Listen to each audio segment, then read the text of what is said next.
Jangan skip cerita ini. Kalau lo berani, masuk kamar dan kunci pintu. Ayo kita mulai. Desa Gendingan di lereng selatan Gunung Lawu terkenal dengan satu hal, sunyi. Tapi bukan sunyi yang damai, sunyinya Gendingan seperti sesuatu yang menanti. Mengintai dari balik pepohonan pinus, dari balik jendela rumah-rumah tua yang mulai miring. Penduduknya sedikit dan yang tersisa lebih banyak diam. Mereka tidak pernah menyapa orang luar, tidak banyak bicara, dan tidak suka ditanya soal rumah besar yang berdiri di paling ujung desa. Rumah itu disebut Tampak Asih, tidak ada yang tahu pasti artinya. Rumah itu besar, gaya kolonial, dengan pilar-pilar tinggi berlumut dan jendela tinggi yang semuanya ditutup tirai. Tidak ada yang mengakui siapa pemiliknya. Tapi setiap malam Jumat Kliwon, dari rumah itu terdengar suara piano tua dan tangisan wanita yang panjang dan serak.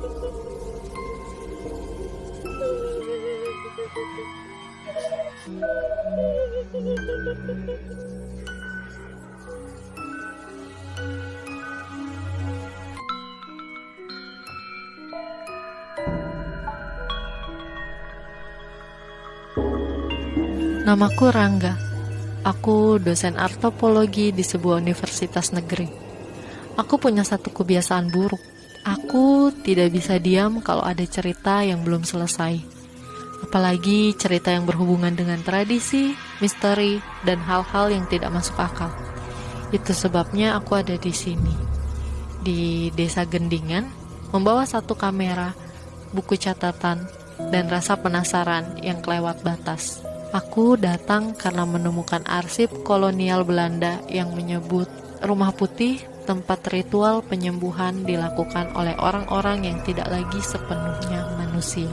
Lokasinya cocok dengan deskripsi rumah Tampak Asih. Tapi tak ada satupun warga yang mau bicara soal rumah itu. Kecuali satu, Ibu Sari. Seorang wanita tua yang matanya buta sebelah dan lidahnya seperti tidak mengenal takut. Aku bisa antar kau ke sana, tapi kalau kamu dengar suara orang memanggil dari balik tembok, jangan dijawab. Sekalipun kau kenal suara itu, karena itu bukan manusia. Kami sampai di depan rumah itu sore hari. Matahari belum tenggelam, tapi bayang-bayang rumah itu terasa lebih gelap dari seharusnya. Gerbang besi hitamnya terbuka sedikit, berdecit saat disentuh angin. Pohon beringin besar menjulur dari sisi rumah.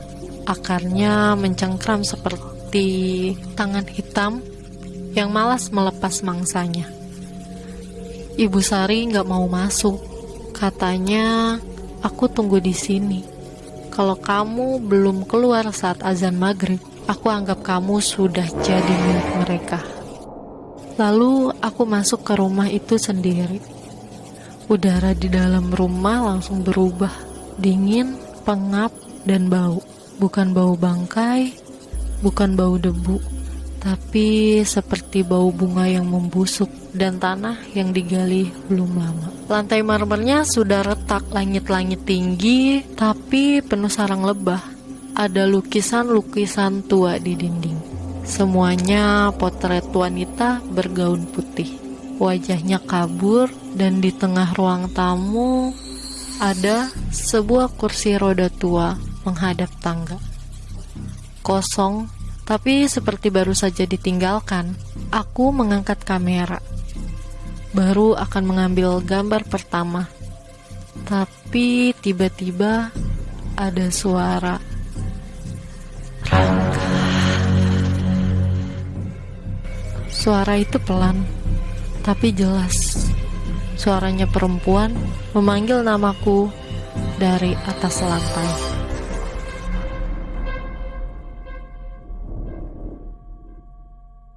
Tapi tidak mungkin. Tidak ada yang tahu aku di sini. Hanya Ibu Sari dan suara itu. Itu suara ibu kandungku. yang sudah meninggal 7 tahun lalu. Suara itu menggema, lembut, tapi ada sesuatu di baliknya yang membuat bulu kuduku berdiri. Suara itu seperti kenangan yang dibangkitkan paksa dari dalam liang kubur.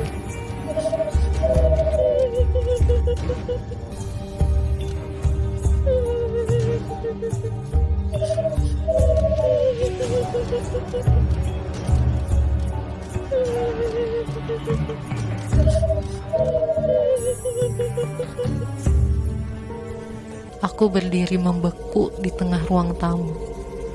Napasku tercekat. Rangga. Sekali lagi, suara itu datang dari atas, dari ujung tangga yang gelap.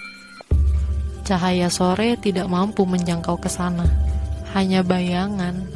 Tapi aku bisa melihat sedikit bentuknya, siluet seseorang berdiri di sana, diam dan mematung. Aku tidak bisa melihat wajahnya, tapi tubuhku tahu siapa itu. Itu ibu atau sesuatu yang memakai suara ibu. Langkahku bergerak pelan menuju tangga. 1 langkah, 2 langkah. Suara tangga kayu berderit seperti protes. Lalu, "Jangan naik!" Suara baru, kasar, tua, serak. Aku menoleh. Itu Ibu Sari berdiri di ambang pintu yang tadi ia bilang tak akan dilewati. Napasnya terengah, wajahnya pucat seperti baru melihat setan.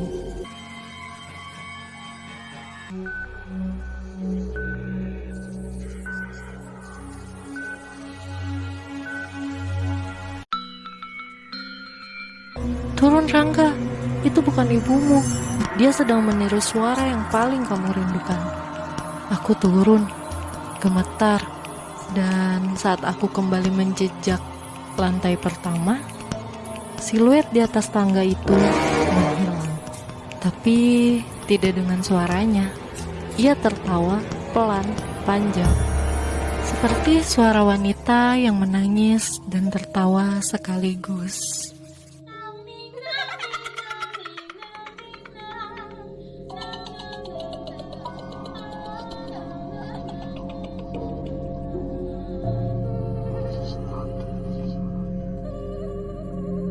Aku dan Ibu Sari masuk lebih dalam lagi.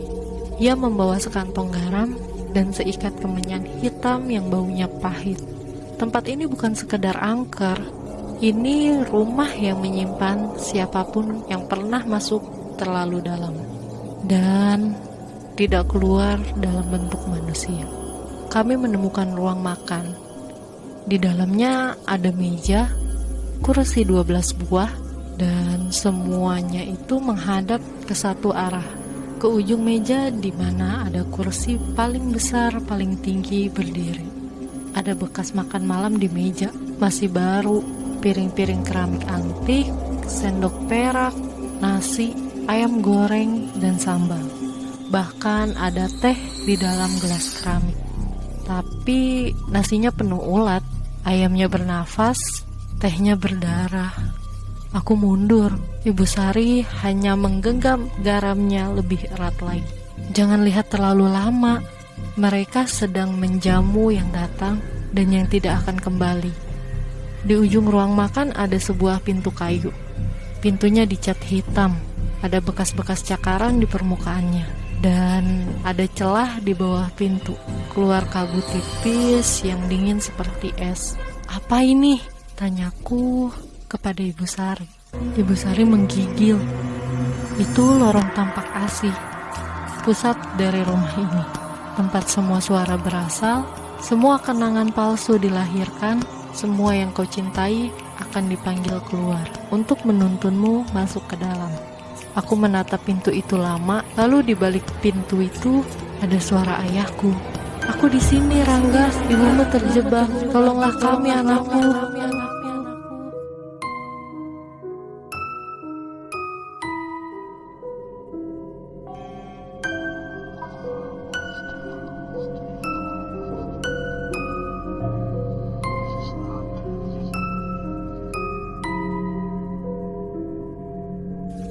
Padahal ayahku sudah bunuh diri 5 tahun lalu.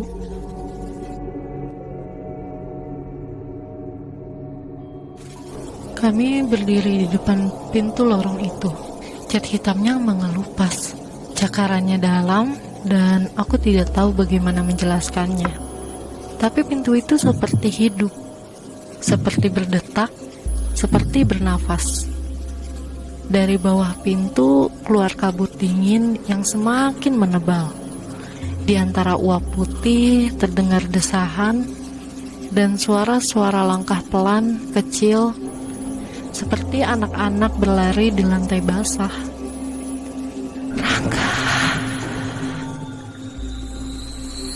Suara itu terdengar lagi.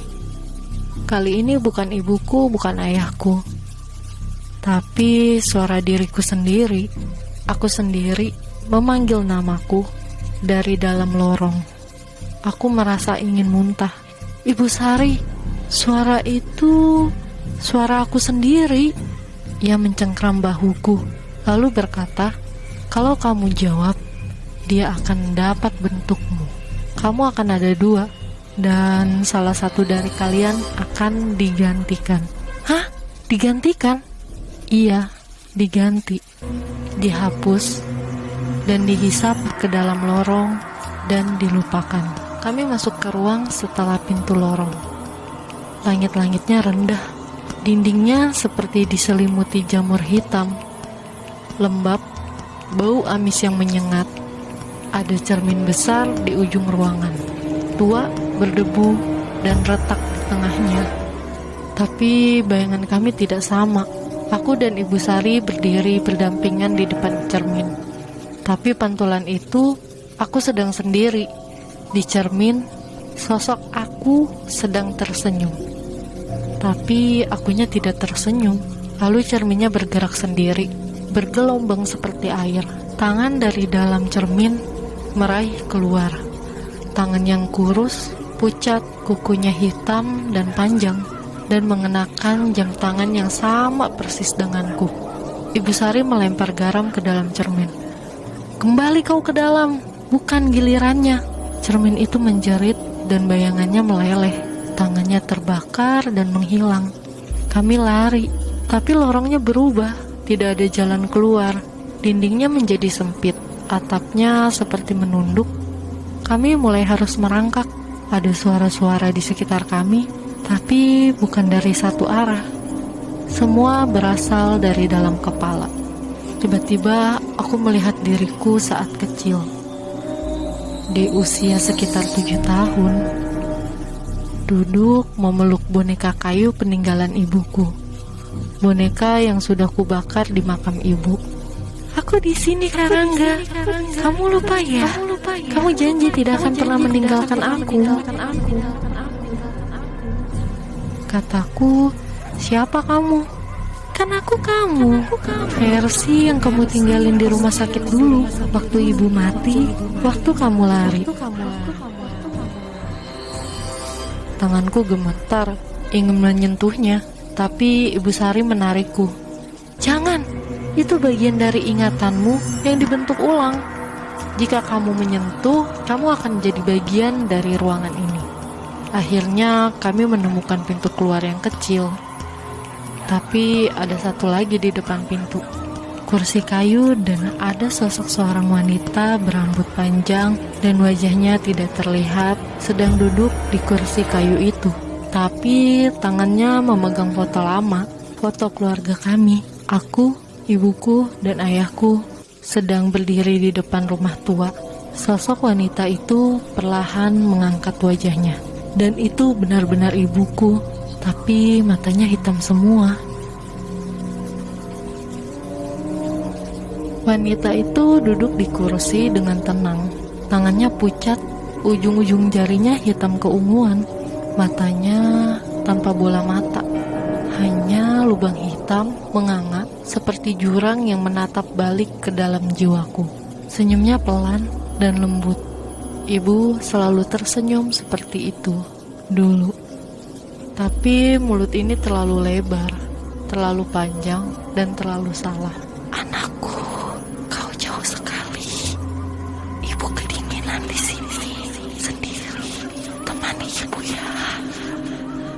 Tangannya mengulurkan foto-foto lama keluarga kami. Tapi wajah ayah di foto itu hilang, terhapus, seperti dicakar sesuatu dari dalam kertasnya.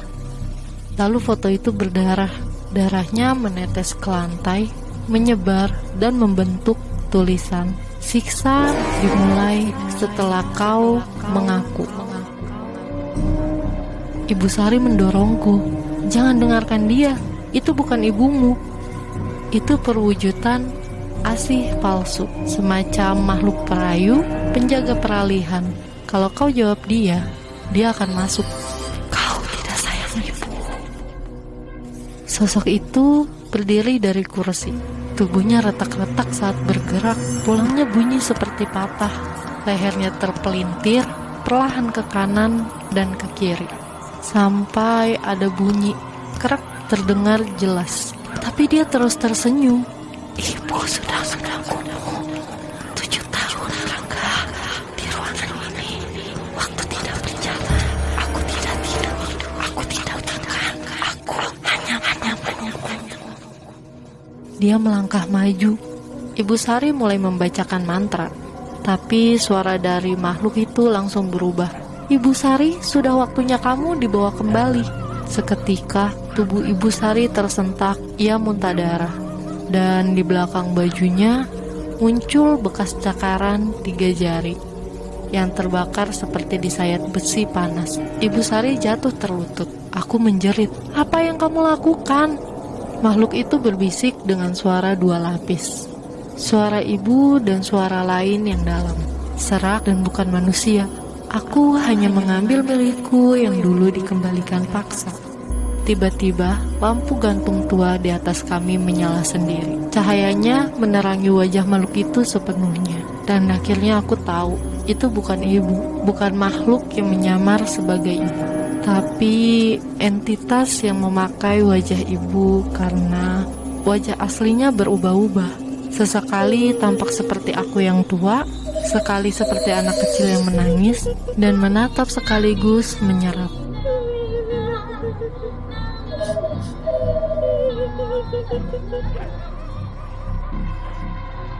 Aku mundur, tanganku menyentuh dinding, tapi dindingnya kini berdenyut seperti daging. Ibu Sari merangkak.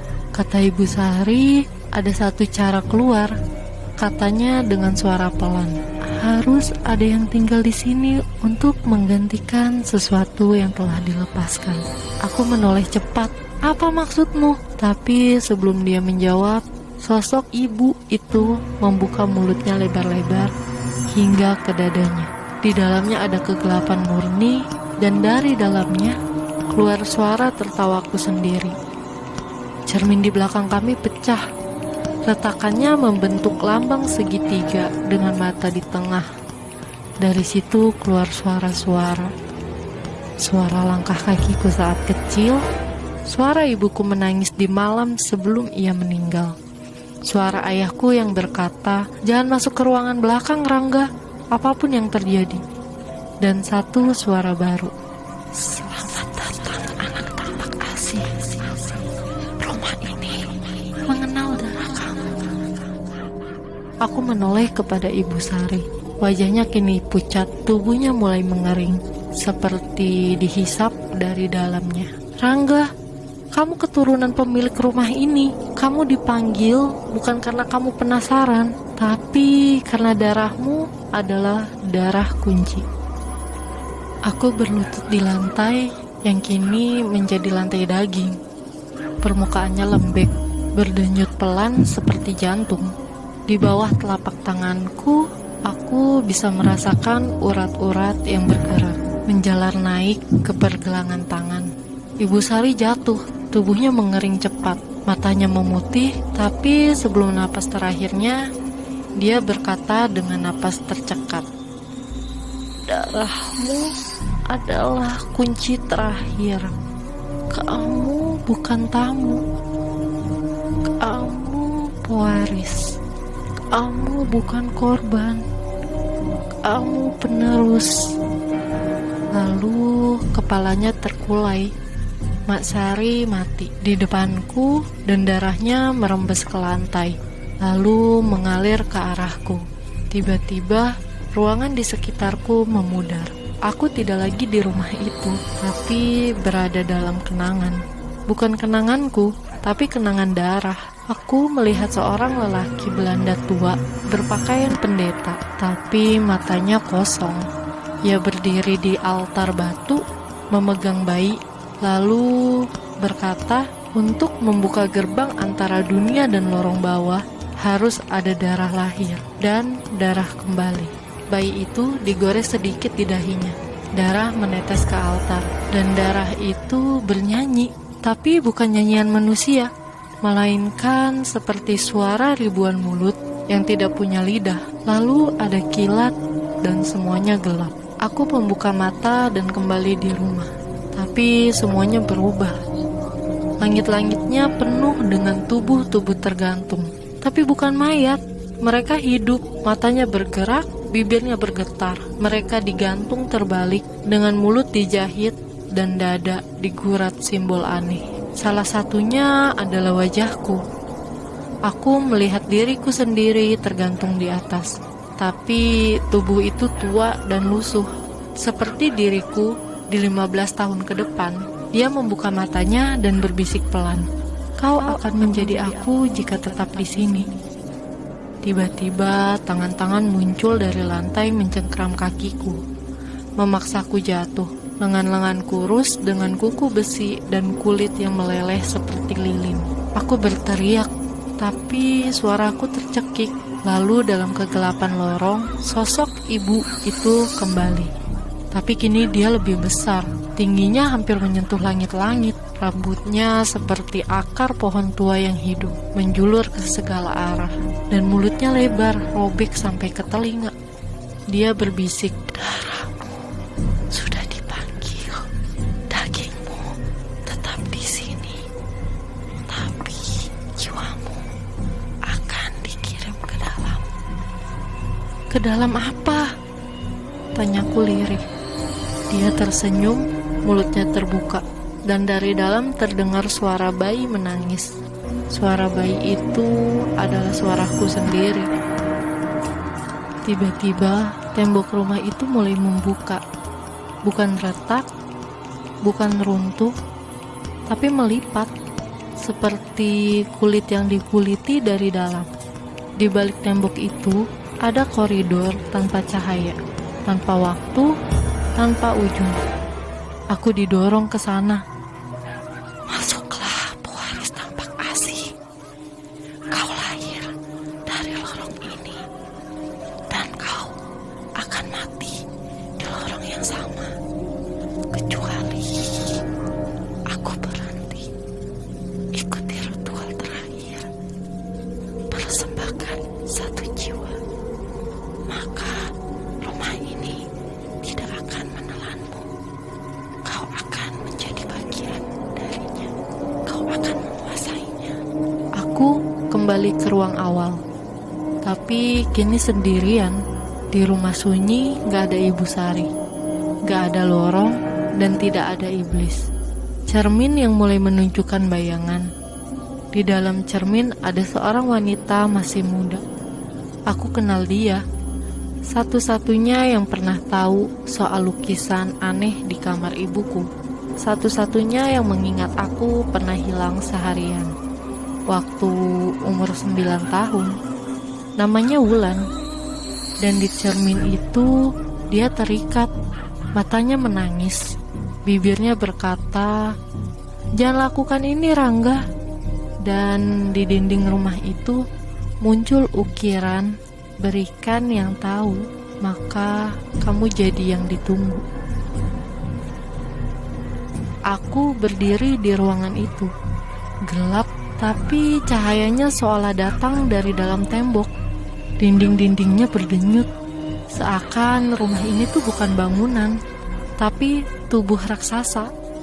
Di depanku ada cermin besar yang masih memperlihatkan Wulan terikat, menangis, dan bibirnya penuh darah.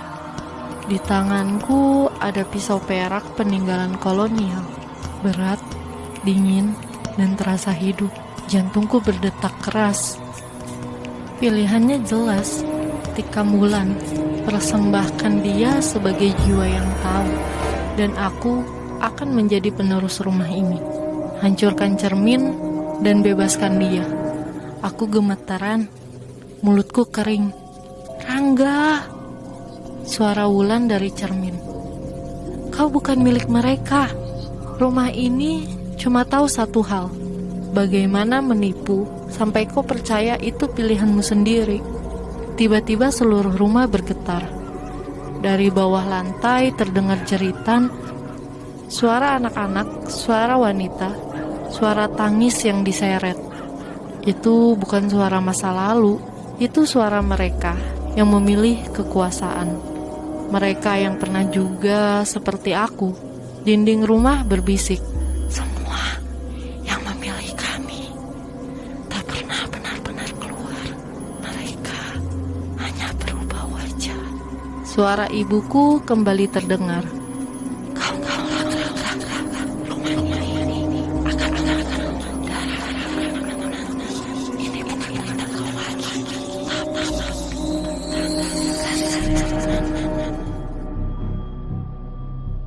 Tanganku terangkat, pisau bergetar. Wulan berteriak, Rangga, jangan. Rumah ini gak bisa hidup tanpa kau setuju. Jangan buat perjanjian, jangan jadi mereka. Suara itu mulai berteriak dari segala arah. Ratusan, ribuan. Suara aku sendiri di masa kecil, masa remaja. Suara-suara dari mimpi buruk yang tidak pernah ku mengerti. Dan aku menatap pisau itu. Aku sadar, perjanjian ini bukan antara aku dan rumah, tapi antara aku dan bagian tergelap dalam diriku sendiri. Aku mengangkat pisau tinggi. Wulan menutup matanya, tapi bukan dia yang kutikam. Aku menusuk diriku sendiri, tepat di dada. Darah menyembur, hangat, menyakitkan. Tapi anehnya ringan. Cermin bergetar hebat. Teriakan terdengar. Dinding rumah terbakar dari dalam. Tubuh-tubuh di langit-langit menjerit, melengkung, meleleh menjadi lumpur hitam yang mengalir ke bawah rumah. Rumah tampak asing mulai runtuh, tapi bukan secara fisik. Ia runtuh dari realitas. Plafon retak, lantai hancur, dinding mengelupas, memperlihatkan lorong-lorong yang tidak berujung. Lalu semuanya larut dalam satu jeritan yang sangat nyaring, seperti ratusan arwah ditarik ke satu lubang neraka kecil. Cermin meledak, dan aku terjatuh dalam gelap. Besoknya, aku bangun di pinggir jalan. Pagi hari, dingin, sepi. Di belakangku gak ada rumah. Hanya ada ladang kosong dan tanah gersang. Tidak ada yang percaya ceritaku. Tidak ada yang mengingat tentang desa Gendingan itu. Bahkan peta pun tidak menunjukkan lokasi itu. Dan Wulan tidak pernah ditemukan. Tapi di malam hari, di rumah kontrakanku, aku kadang mendengar suara piano dan suara ibuku. Rangga, tolong buka pintunya. Tapi aku tidak pernah menjawab, karena aku tahu rumah tampak asli mungkin sudah runtuh, tapi lorongnya masih hidup di dalam aku.